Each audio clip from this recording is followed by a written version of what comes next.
Tayo na, mga ka-Distrito 5, magkaisa tayo para sa tunay na pagbabago.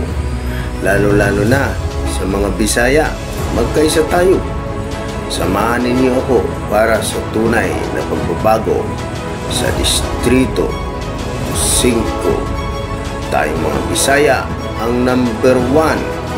Magkaisa tayo para sa tunay na pagbabago.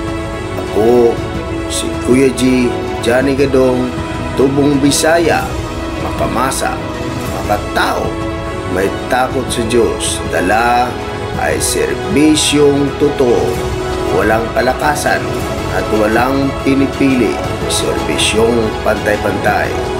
Para sa lahat, ibuto ang berto sa baluta. Kuya G, Johnny Gadong, for Councilor para sa Distrito 5.